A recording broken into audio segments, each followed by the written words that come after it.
तो hello everyone, welcome back to our channel Invincible Gyan. कैसे हैं आप सब लोग? आई होप आप सब ठीक होंगे, हेल्थी होंगे। आज मैं आपके लिए लेकर आया हूँ क्लास 10 साइंस का new chapter, human I and colourful world. देखो, रियल में देखें तो हमारी ह्यूमन आई कुछ आई बॉल टाइप की दिखती है, ठीक। अगर इसके इधर ऐसे कुछ आंखें बना दी जाए तो ये लगभग अप्रॉक्स कुछ ऐसे दिखेंगे, ठीक है। इसी के अंदर आपकी आई बॉल होती है, ठीक। तो स्टार्ट करते हैं। सबसे पहले पढ़ लेते हैं ह्यूमन आई होती क्या है। The human I is like a camera. Human आई कैसी, जैसे एक कैमरा जैसी होती है, उसमें लेंस होता है कुछ टाइप, जैसे फोटो टाइप की जो खींचती है उसी को। It's lens systems form an image on a light sensitive screen called the retina. अब हमारी जो भी ऑब्जेक्ट को हम किसी को देखते हैं तो हमारी इमेज क्या बनती है, रेटिना पे बनती है। देखो, ये आपकी आई कुछ ऐसी दिखती है, ठीक। रेटिना कहाँ होता है, ये होता है रेटिना, ठीक। क्या होता है, रेटिना होता है। यहाँ पे ये पूरी चीज जो होती है आपकी पूरी रेटिना होती है, ठीक। हम कुछ भी ऑब्जेक्ट देखते हैं तो हमारी इमेज कहाँ बनती है, रेटिना पे बनती है। अब आगे क्या लिखा है, light enters the I through a thin membrane called the cornea. Light कहाँ से एंटर होती है, कॉर्निया से। कॉर्निया क्या है, सबसे आउटर पार्ट है, थिन मेम्ब्रेन होता है, ठीक। यहाँ से आपकी लाइट एंटर होती है। It forms the transparent bulge on the front surface of the eyeball. The eyeball is approximately spherical in shape with a diameter of about 2.3 centimeter. Most of the refraction for the light rays entering the eye occurs at the outer surface of the cornea. अब जाहिर सी बात है, जो भी जितनी भी light होगी वो कहाँ से आएंगी, आउटर सरफेस से, बाहर की तरफ से आएंगी आपकी लाइट, ठीक। अब क्या बोल रहा है वो, the crystalline merely provides the finer adjustment of focal length required to focus object at different distance on the retina, ठीक है। we find a structure called iris behind the cornea. अब देखो, हमें एक चीज दिखेगी पीछे, क्या है, आयरिस, ठीक। यहाँ पे कॉर्निया के पीछे क्या होता है, आयरिस होता है।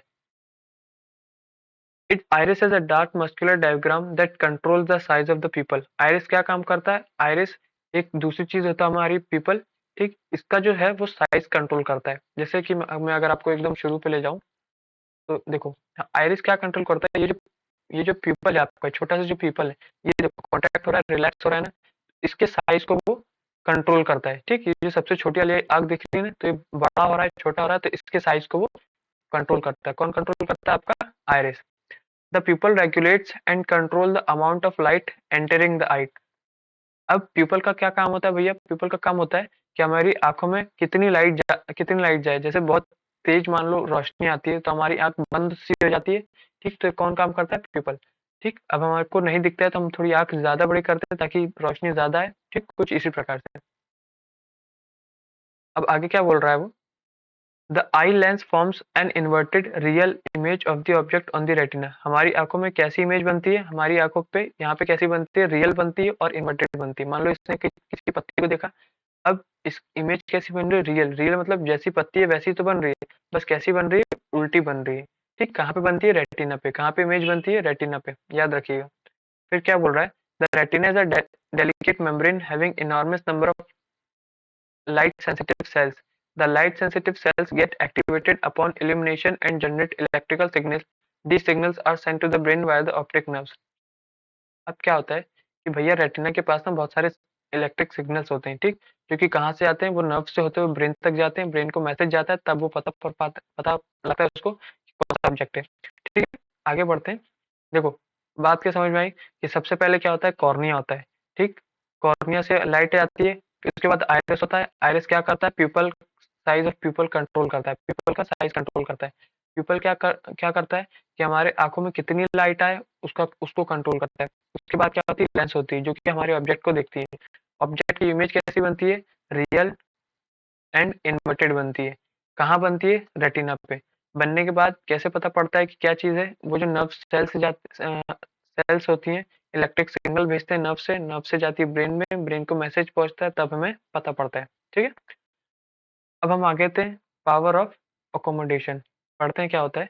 The eye lens is compose of fibrous jelly like material. Its curvature can be modified to some extent by the ciliary muscle. देखो, हमारे पास एक सिलेरी मसल्स होता है जो कि हमारी फोकल लेंथ को चेंज करता है। फोकल लेंथ क्या होती है कि मान लो जैसे आपको दूर की चीज देखनी तो आपकी फोकल लेंथ अलग हो जाएगी, पास की चीज देखनी तो आपकी फोकल लेंथ अलग हो जाएगी। पढ़ते हैं, the change in the curvature of the eye lens can thus change its focal length. When the muscles are relax, क्या बोला उसने, ये चीज इंपॉर्टेंट है जो मैं टिक कर रहा हूँ। When the muscles are relax, lens become thin, focal length increases, this enable to see distant object clearly.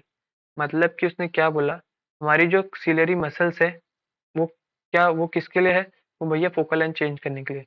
जब हमारी मसल्स क्या होती हैं, रिलैक्स होती हैं, तो हमारी जो लेंस होती है वो थिन हो जाती है, फोकल लेंथ इंक्रीज हो जाता है और हम इससे दूर की चीज देख पाते हैं। समझ गए, दूर की चीज आप क्यों देख पाते हैं, क्योंकि आपकी फोकल लेंथ इंक्रीज हो जाती है, मसल्स क्या हो जाती है, रिलैक्स हो जाती है और लेंस थिन हो जाती है। फिर क्या बोल रहा है, when you are looking at object closer to the eye, the ciliary muscles contract. पास वाली चीज को जब आप देखते हो तो आपकी सिलरी मसल्स कॉन्ट्रैक्ट हो जाती हैं, लेंस थिकर हो जाता है, फोकल लेंथ डिक्रीज हो जाती है क्योंकि पास की चीज देखनी है, इससे आप सी नियर बाय ऑब्जेक्ट, इससे आप क्या देख पाते हो, पास की चीज आराम से देख पाते हो। तो इस पूरे पैराग्राफ में अब कहेंगे, इस पूरे पैराग्राफ में अपन लोग ने क्या समझा कि जब आपकी मसल्स जो है वो क्या होंगी, रिलैक्स होंगी, आपकी लेंस कैसी हो जाएगी, थिन हो जाएगी, फोकल लेंथ क्या हो जाएगी, इंक्रीज हो जाएगी। इससे हम क्या देख पाते हैं, इससे हम दूर की चीज, डिस्टेंस वाली ऑब्जेक्ट देख पाते हैं। ठीक, अब दूसरी चीज हमने क्या पढ़ा कि जब आपकी मसल्स कॉन्ट्रैक्ट होती हैं, आपका लेंस क्या हो जाता है, थिक हो जाता है और फोकल लेंथ जो है आपकी डिक्रीज हो जाती है, इससे आप नियर ऑब्जेक्ट देख पाते हो। ठीक, आई होप ये दो चीज आपको समझ में आ गई होंगी। अब आगे बढ़ते हैं, आगे क्या लिखा है, the ability of eye lens to adjust its focal length is called accommodation. हम हमारी आई लेंस फोकल लेंथ को घटा बढ़ा सकती है, इसी को हम क्या बोलते हैं, accommodation. However, the focal length of eye lens cannot be decreased below a certain minimum limit. हमें मालूम है कि हम अपनी फोकल लेंथ को बढ़ा सकते हैं, घटा सकते हैं, पर एक लिमिट के बाद हम अपनी फोकल लेंथ को घटा नहीं सकते। कैसे पता पड़ेगा, मान लो आप एक बुक लो, जैसे जिसमें प्रिंटेड हो, जैसे अपनी एनसीईआरटी ले लो या कुछ भी ले लो। अब आप उस बुक को अपने आंखों के एकदम पास लाओ और फिर उसे ट्राई करो रीड करने की, तो आपको वो जो वर्ड्स है वो एक टाइम पे ब्लर दिखने लगेंगे। ठीक, क्यों ब्लर दिखने लगेंगे, कि हमारी फोकल लेंथ बहुत ज्यादा छोटी नहीं हो पाती। ठीक, क्या लिखा है, try to read printed page by holding it very close to your eyes, you may see the image being blurred और feel strain in the eye. To see an object comfortably and distinctly you must hold it about 25 centimetre. आपको किसी object को एकदम सही तरीके से comfortably देखना देखना है, तो आप उस ऑब्जेक्ट को कम से कम 25 सेंटीमीटर की दूरी पे रखे रहो, तभी आप अच्छे से देख पाओगे। ये क्या है, मिनिमम डिस्टेंस है। The minimum distance eight which object can be seen most distinctly without strain, मतलब बगैर अपनी आंखों को दर्द दिए, वरना तो फिर इस called the least distance of distinct vision. ठीक है, बात समझ में आ गई। वो कम से कम दूरी जब हम, जिससे हम अपनी आंखों को, मतलब अपनी आंखों से और किसी ऑब्जेक्ट को देख सकते हैं अच्छी तरीके से, वो कितनी होती है, 25 सेंटीमीटर, और उसको क्या बोलते हैं, least distance of distinct vision. ठीक, For a young adult with a normal vision, the near point is about 25 centimetre. एक यंग, मतलब हमारे जैसे यंग लड़कों के लिए, ठीक, आपके जैसे जो बच्चे होते हैं उनके लिए एक नॉर्मल मिनिमम कितनी है, 25 सेंटीमीटर। द फार्देस्ट पॉइंट मतलब दूर की डिस्टेंस कितनी होगी भैया, दूर तो आप कितना भी देख सकते हो, तो इसकी कोई डिस्टेंस नहीं होती, वो इन्फिनिटी होती है। ठीक, you may not here a normal eye can see object clearly between 25 centimetre and infinity। ठीक, Sometimes the crystalline lens of people at old age becomes milky and cloudy। देखो, अब जो लोग बूढ़े हो जाते हैं उनकी आंखों में धीरे धीरे धुंधलापन आता है, वो थोड़ा मिल्की टाइप हो जाता है, और उसको क्या बोलते हैं, कैटरैक्ट। ठीक, एक बीमारी टाइप हो जाती है। दिस कॉज पार्शियल और कंप्लीट लॉस ऑफ विजन। अब इस कैटरैक्ट से क्या होता है कि जो आंखों की रोशनी होती है वो धीरे धीरे कम हो जाने लगती है और एक टाइम पे खत्म हो जाती है। ठीक, तो आपने देखा होगा कि जो बुजुर्ग लोग होते हैं वो काला कलर का चश्मा पहनते हैं। ठीक, या तो अब इस कैटरेक्ट को हटाने के लिए क्या कर सकते हो, आप कैटरेक्ट सर्जरी करा सकते हो, जिससे आपकी आंख पूरी तरीके से सही हो जाएगी। आगे बढ़ते हैं। अब देखो, अपन लोगों ने देख लिया आंखें कैसी हैं, कैसे कैसे काम करती हैं। अब अपन लोगों ने देखा हो कि बच्चा चाहे 10 साल का हो चाहे 20 साल का हो, आजकल तो सबको चश्मा लग रहा है। तो चश्मा लगता क्यों है, तो हमारी आंखों में कुछ कुछ डिफेक्ट हो जाते हैं, उस डिफेक्ट को सुधारने के लिए हम चश्मा लगाते हैं। ठीक, कौन कौन से डिफेक्ट होते हैं, मेनली आप तीन ही है डिफेक्ट ऑफ विजन। क्या है, पहला है आपका मायोपिया, दूसरा हाइपरमेट्रोपिया, तीसरा प्रेसबायोपिया। ठीक, आगे देखते हैं। देखो पहला है मायोपिया। मायोपिया क्या है? Myopia is also known as near sightedness. Myopia को किस नाम से और जानते हैं? नियर साइटेडनेस, याद रखेंगे।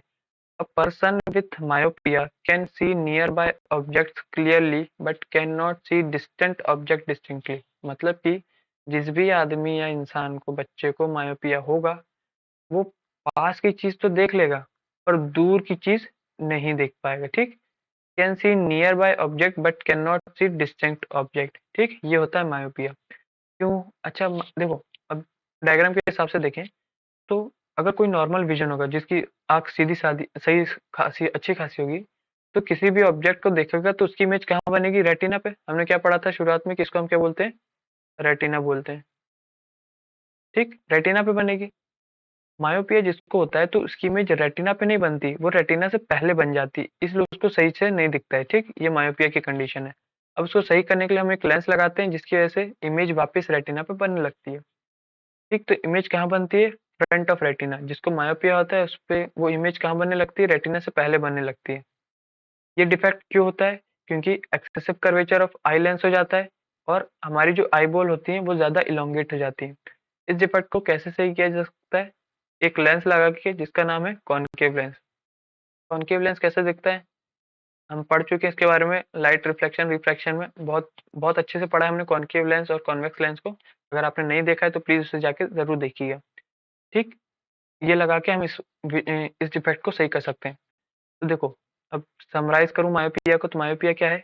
मायोपिया को हम क्या बोलते हैं? Near sightedness. याद करने के लिए, मायोपिया छोटा है तो हम नियर मतलब मायोपिया छोटा है। ठीक, तो छोटी मतलब पास की चीज को हम देख सकते हैं पर दूर की चीज को हम नहीं देख सकते। इसको हम और क्या बोलते हैं? Near sightedness. ठीक, क्यों होता है? अच्छा, इसकी इमेज क्या बनती है? इसकी इमेज रेटिना से पहले बनती है। क्यों होता है? क्योंकि हमारी जो आई लेंसेज है वो एक्सेसिव ज्यादा कर्वेज हो जाती है। दूसरी पॉइंट क्या है कि हमारी आई बॉल जो है वो ज्यादा इलोंगेट हो जाती है। इस डिफेक्ट को किससे सही किया जा सकता है? कॉनकेव लेंस लगा के सही करा जा सकता है। आई होप आपको ये चीज समझ में आ गई होगी। आगे बढ़ते हैं। दूसरा जो आपका डिफेक्ट है वो है आपका हाइपरमेट्रोपिया। ठीक, हाइपरमेट्रोपिया क्या है? Hypermetropia is also known as far sightedness. Myopia को हम क्या बोलते थे? Near sightedness. हाइपरमेट्रोपिया को far sightedness. A person with hypermetropia can see distinct object clearly but cannot see nearby object। Hypermetropia में उल्टा है। हाइपरमेट्रोपिया में हम बड़ी मतलब दूर की चीज देख सकते हैं पर पास की चीज देख नहीं सकते। कैसे याद कर लोगे भैया? हाइपरमेट्रोपिया बहुत बड़ा वर्ड है। बड़ा मतलब दूर, दूर का हम देख सकते हैं पर पास का हम नहीं देख सकते। ठीक, तो इसकी इमेज कहाँ बनती है? मान लो ये नॉर्मल विजन है, ये कहाँ पे बन रही है? रेटिना पे बन रही है। हाइपरमेट्रोपिया में इमेज जो है वो रेटिना के पीछे बनने लगती है। तो अपन एक लेंस लगा देते हैं, उसकी वजह से इमेज कहाँ पे बनती है? वापस रेटिना पे बनना शुरू हो जाती है। अच्छा, डिफेक्ट क्यों होता है? क्योंकि फोकल लेंथ, आई लेंस की जो फोकल लेंथ वो ज्यादा बड़ी हो जाती है और आई बॉल जो होती है वो छोटी हो जाती है। ठीक, इस डिफेक्ट को सही करने के लिए हम क्या यूज करते हैं? कॉन्वेक्स लेंस यूज करते हैं। क्या यूज करते हैं? Convex lens. कॉन्वेक्स लेंस कैसे दिखता है? कुछ ऐसा टाइप का दिखता है। ठीक, पढ़ चुके हैं हम इसके बारे में भी अच्छे से। तो अगर इसको समराइज करूँ तो क्या मतलब हुआ भैया? हाइपरमेट्रोपिया है। हाइपरमेट्रोपिया को हम क्या बोलते हैं? फार साइटेडनेस। बड़ा वर्ड है तो ट्रिक बता रहा हूँ समझने की, याद करने की। अगर हो सकता है तो आप कर लो। हाइपरमेट्रोपिया बड़ा वर्ड है, मतलब हम दूर की चीज देख सकते हैं। बड़ा मतलब दूर, दूर की चीज हम देख सकते हैं, पास की चीज नहीं देख सकते। ठीक, और इसको क्या बोलते हैं? फार साइटेडनेस। अब ये डिफेक्ट क्यों होता है? क्योंकि हमारी फोकल लेंथ जो होती है आई लेंस की वो ज्यादा बड़ी हो जाती है और आई बॉल जो होती है वो ज्यादा छोटी हो जाती है। ठीक, इस डिफेक्ट को हम कैसे सही कर सकते हैं? लेंस लगा के। कौन सा? स्फेरिकल लेंस लगा के, कॉन्वेक्स लेंस लगा के। ठीक, तीसरी क्या है? तीसरी आती है आपकी प्रेसबायोपिया। ये जनरली जो बूढ़े लोग जाते हैं वो उनमें देखी जाती है। क्या है? The power of accommodation of the eye usually decreases with ageing. For most people their near point gradually recedes away. देखो इसमें क्या होता है, इसमें जो बड़े लोग जाते हैं, जैसे धीरे धीरे एज जब बड़ी होती रहती है तो लोगों को ना मतलब दूर की चीज भी अच्छे से नहीं दिखाती और पास की चीज भी अच्छे से नहीं देख पाते। तो डॉक्टर्स क्या प्रेस्क्राइब करते हैं? बायफोकल लेंस लगाने की। कैसे लगाते हैं बायफोकल लेंस? मान लो ये आपका चश्मा है। ठीक,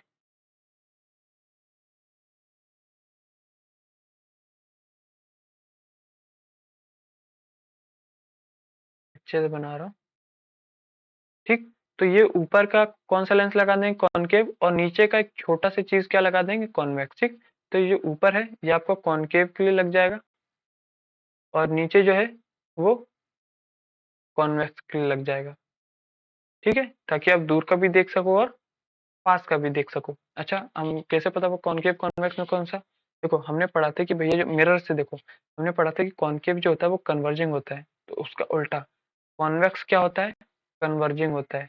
ठीक, मतलब पास की चीज कॉन्वेक्स है, इसलिए यहाँ पे नीचे लगाया जाता है, और कॉनकेव मतलब कॉनकेव से हम दूर की चीज देख पाएंगे, लॉन्ग वाली चीज या डिस्टेंस वाली चीज देख पाएंगे। ठीक, और इससे हम नियर वाली चीज देख पाएंगे। ठीक है, आई होप आपको ये 3 डिफेक्ट समझ में आ गए होंगे। देखो, अब तक हमने क्या पढ़ा? अब तक हमने ह्यूमन आई पढ़ लिया। ठीक, ह्यूमन आई में सबसे पहले क्या था, रेटिना। इमेज कहाँ पे बनती थी, रेटिना से। बिल्कुल शुरुआत में लाइट कहाँ से एंटर होती है, कॉर्निया से। कॉर्निया के बाद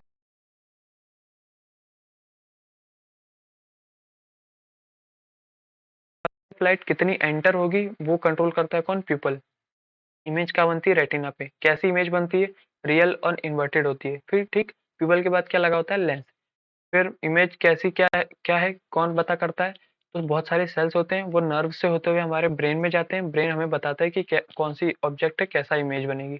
ठीक, उसके बाद हमने पढ़ा पावर ऑफ अकोमोडेशन। ठीक, फोकल लेंथ के बारे में पढ़ा। फिर हम आए डिफेक्ट पे। ठीक, डिफेक्ट में हमने 3 पढ़ा, मायोपिया।